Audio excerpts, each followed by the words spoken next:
Estimado público, bienvenidos a Cabalidades. Este es un espacio donde podemos hablar de lo que queramos de una manera cabal, ¿o no? Hoy vamos a hablar de algo que probablemente nadie te enseñó en la escuela de manera completa, como cada uno de los capítulos anteriores. O si te los enseñaron, lo edulcoraron tanto que perdió su sustancia.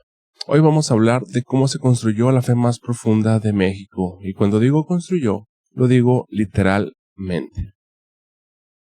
¿Cuántos de ustedes se identifican como católicos? ¿Cuántos sienten un orgullo particular cuando ven a millones de mexicanos congregarse en la Basílica de Guadalupe? ¿Cuántos consideran a la Virgen de Guadalupe un símbolo no solo de fe, sino de identidad nacional? Yo entiendo ese sentimiento porque lo he visto en familiares, lo he visto en vecinos, lo he visto en general en el país. Y no vengo a destruirlo, vengo a contarte la historia completa, porque la historia completa, aunque incómoda, es la única manera honesta de entender quiénes somos realmente. Hoy vamos a responder una pregunta que parece sencilla, pero que tiene una respuesta que te va a sacudir. ¿Cómo se volvió México el país más católico de toda Hispanoamérica? La respuesta tiene milagros, tiene frailes bien intencionados, tiene sangre, tiene fraude y tiene una Virgen morena que apareció exactamente donde más convenía aparecer. Cuando pensamos en la conquista de México, tendemos a imaginar caballos, espadas, cañones, y sí, todo eso existió. Pero los españoles sabían algo que muchos conquistadores antes que ellos habían aprendido por las malas. Puedes ganar una guerra militar y perder una guerra cultural, y si pierdes la guerra cultural, con el tiempo pierdes el territorio. Los romanos lo sabían, los mongoles lo descubrieron, y la corona española, con siglos de experiencia en la reconquista de su propio territorio contra los moros, lo tenía muy claro. Para que la conquista fuera permanente, había que conquistar algo más difícil que un ejército. Había que conquistar la mente. Y la mente de los pueblos mesoamericanos estaba habitada por dioses, muchos diferentes tipos de dioses. Dioses que le daban sentido a la cosecha, a la lluvia, a la guerra y a la muerte. Dioses que legitimaban a la élite sacerdotal. Dioses que le explicaban al campesino por qué vivía como vivía y por qué debía de obedecer. Si destruías a esos dioses, destruías el andamiaje completo de la sociedad indígena, y entonces podías construir uno nuevo, el tuyo. Esto no era teoría, era una estrategia probada. Los funcionarios de la corona lo dijeron con claridad desde el inicio. La desaparición de las religiones prehispánicas era la piedra angular del proceso de la conquista mental. Solo mediante la imposición de nuevos dogmas, el fuego eterno, el pecado, la resignación a esta vida, podrían los españoles afianzar su dominio. Y para eso necesitaban a la iglesia. La relación entre la corona y la iglesia en este proceso era perfectamente transaccional. La corona necesitaba justificación moral para sus conquistas. La iglesia necesitaba almas y poder. Los soldados necesitaban bendiciones para meterse a territorios desconocidos sin morirse del miedo. Era un triángulo perfecto. Todos ganaban, menos los conquistados. Y piensa estas preguntas para reflexionar. ¿Alguna vez te has preguntado qué tan diferente sería este país si la evangelización hubiera sido de manera voluntaria? ¿O si los indígenas hubieran tenido la opción real de decir que no? ¿Realmente hubiera sido muy diferente a la historia? Yo creo que sí.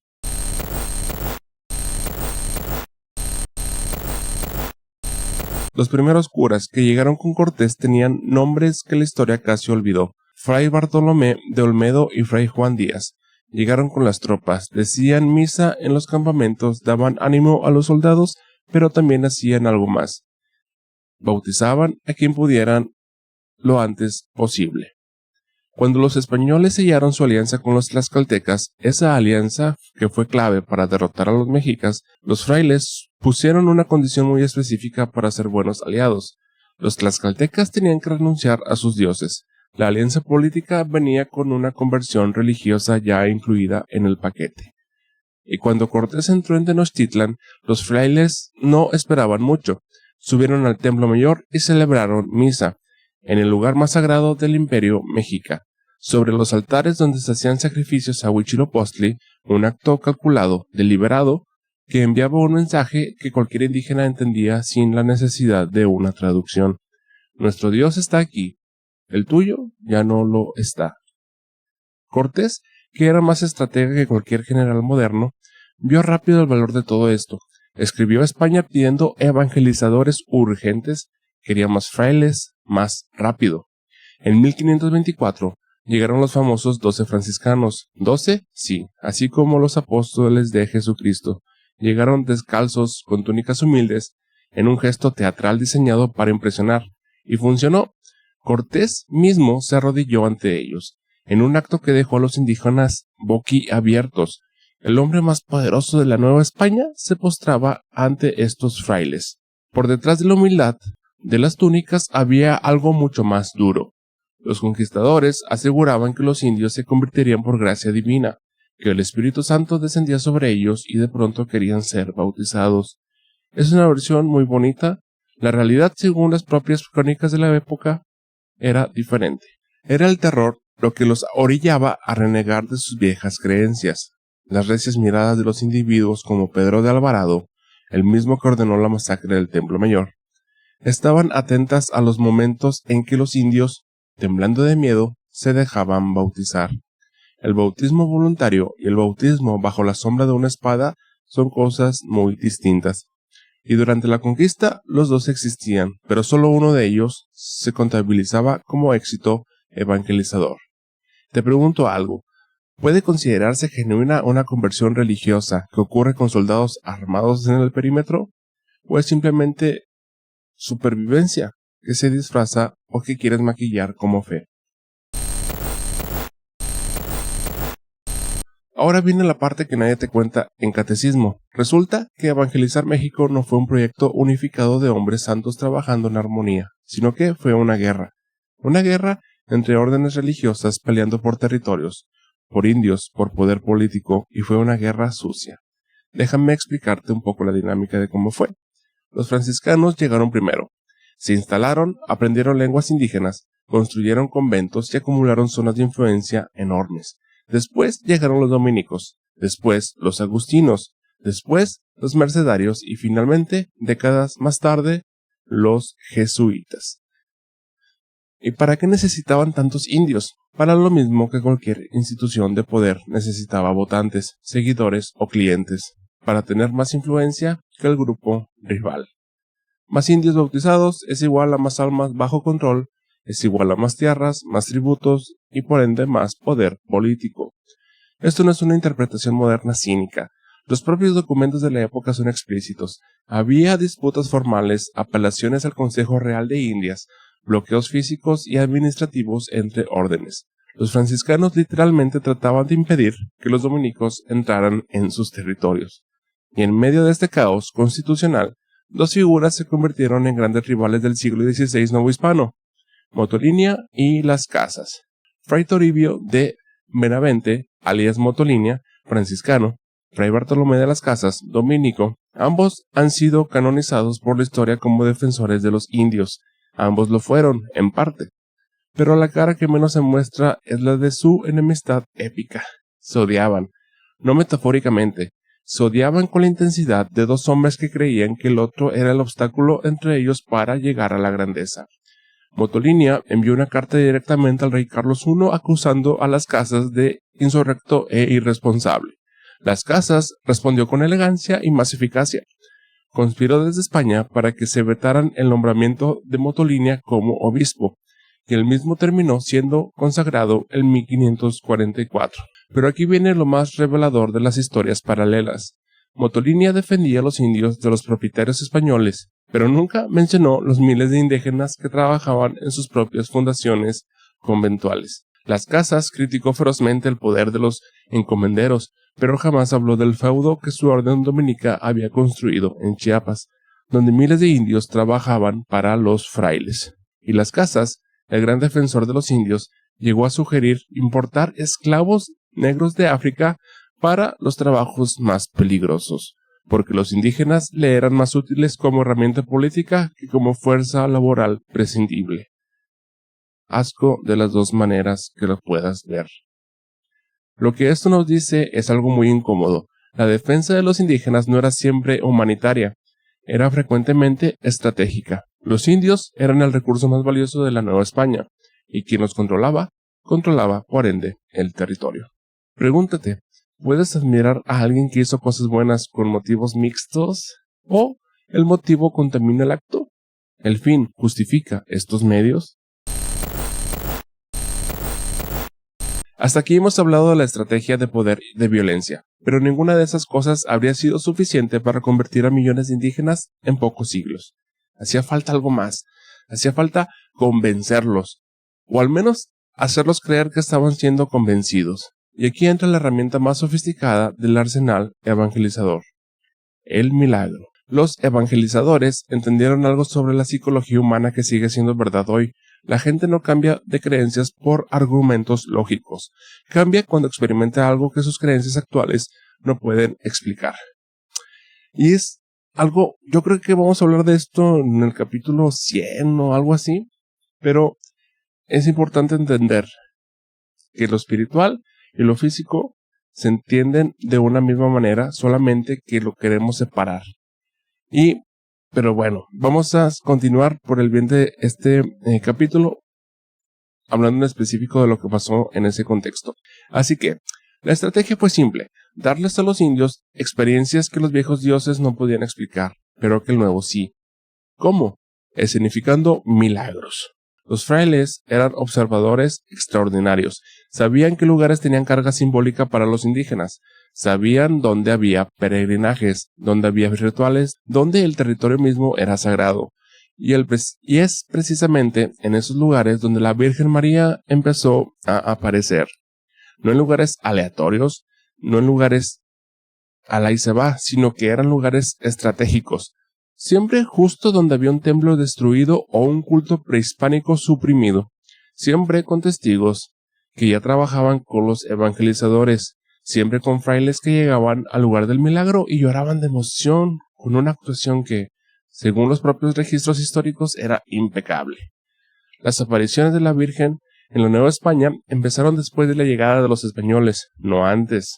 Durante milenios las civilizaciones mesoamericanas vivieron sin que la Virgen se les apareciera. De pronto, con los españoles, el cielo católico decidió bajar a visitar estas tierras.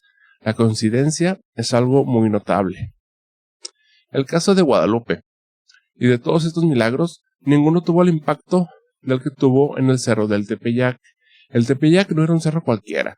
Era el hogar de uno de los templos dedicados a Coatlicue, también llamado Tonatzin, la madre tierra nahua, la madre de los dioses, un lugar de peregrinaje profundamente arraigado en la espiritualidad indígena.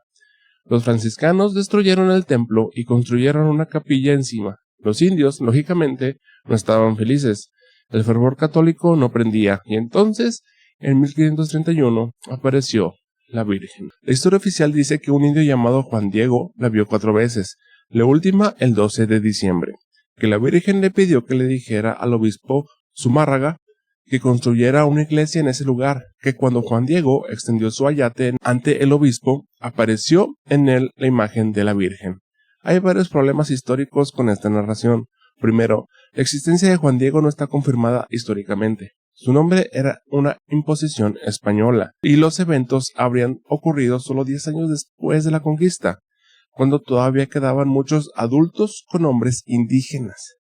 Segundo, el obispo Zumárraga vivió 17 años después del supuesto encuentro con Juan Diego. Escribió decenas de documentos. Nunca en ninguno de ellos mencionó a Juan Diego ni el ayate. Tercero, fue el sucesor de Zumárraga, Fray Alonso de Montúfar, quien empezó a difundir el milagro años después, cuando todos los supuestos involucrados ya habían muerto y no podían contradecirlo. Algo muy conveniente. Cuarto, la imagen del ayate fue pintada por Marcos Zipac, un indígena que había estudiado pintura en el Colegio Franciscano de San José de los Naturales, una pintura técnicamente brillante, con rasgos mestizos que combinaban lo indígena con lo europeo, específicamente con los rasgos de la Virgen de Extremadura, en España, de donde provenía buena parte de los conquistadores, incluido el propio Cortés. ¿Fue un fraude deliberado? ¿O fue una construcción narrativa colectiva que nadie diseñó en su totalidad, pero que todos contribuyeron a armar? Lo que sí sabemos es esto: funcionó. Los indígenas que no se identificaban con las vírgenes blancas europeas, sí se identificaron con esa virgen morena que apareció exactamente donde había estado su madre Tonantzin. La conversión que no había logrado la violencia, la logró esta imagen. Y el debate sobre su autenticidad, dicho sea de paso, no es una invención moderna anticlerical. Existe dentro de la propia iglesia.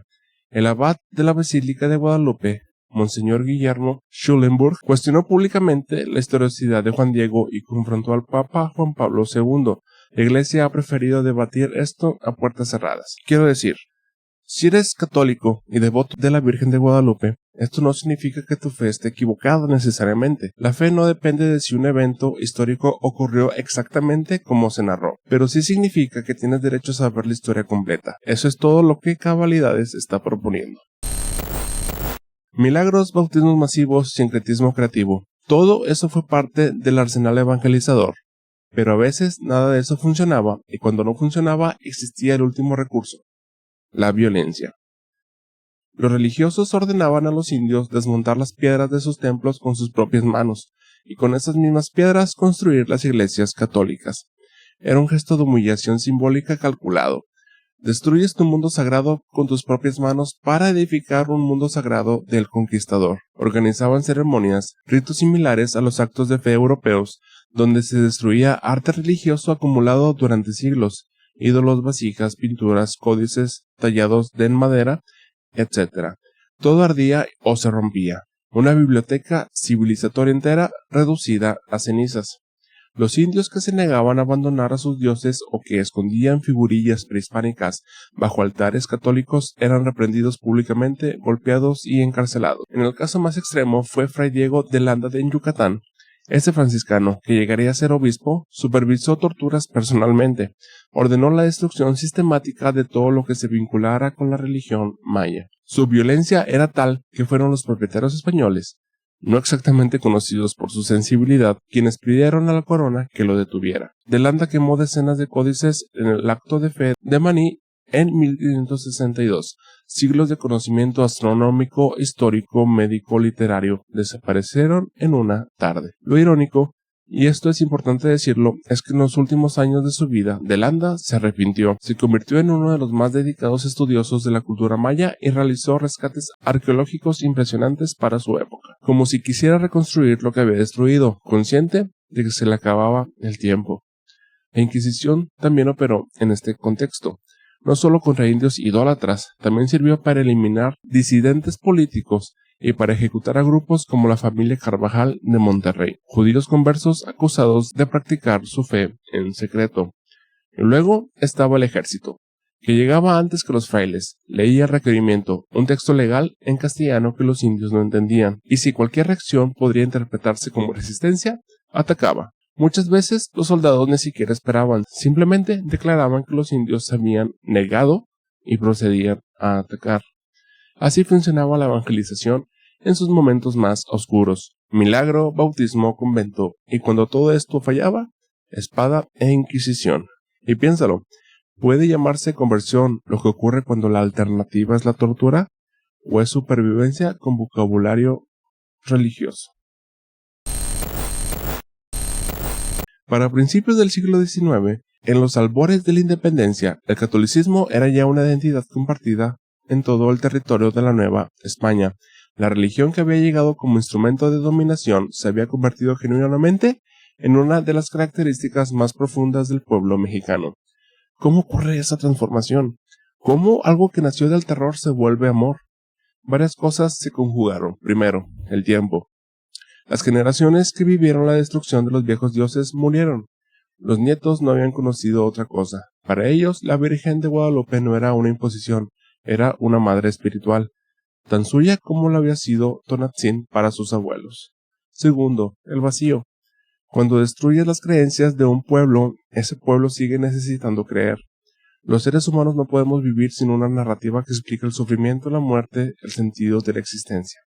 El catolicismo llenó ese vacío, y lo hizo de manera brillante, adoptando formas, lugares y símbolos del mundo prehispánico. Tercero, la protección. Los frailes, con todos sus defectos, eran frecuentemente el único escudo que los indígenas tenían contra la rapacidad de los propietarios españoles. Convertirte en el rebaño de un fraile podía significar la diferencia entre sobrevivir y ser literalmente trabajado hasta morir. ¿Fue bueno o malo el catolicismo para México? La respuesta honesta es las dos cosas, y en proposiciones que incomodan a todos los bandos. El catolicismo colonial fue un instrumento de dominación. Eso no está en discusión, pero también liberó a la antigua Mesoamérica de prácticas que tenían sus propias formas de terror. El sacrificio humano masivo, una élite sacerdotal extraordinariamente masiva, una estructura de poder que también era brutal.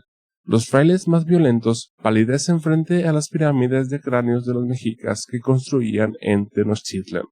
Ningún sistema de creencias es inocente. Todos han servido tanto a la liberación como a la opresión. Lo que México heredó fue un catolicismo profundamente sincrético, que mezcló lo indígena con lo europeo en una forma que a veces escandaliza a Roma, pero que tenía una vitalidad única. No era el catolicismo de Sevilla, ni era la religión de Tenochtitlan. Era algo nuevo, algo que solo podía haber nacido aquí.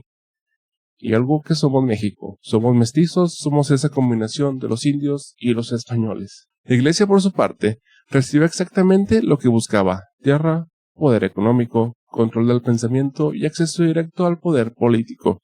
Al terminar el periodo colonial, nadie podía competir con su poder económico en la Nueva España. Controlaba el pensamiento de millones, era la mayor propietaria de tierras, y sus conventos y catedrales son hasta hoy un monumento de esa riqueza acumulada. La evangelización terminó, siendo en efecto un excelente negocio.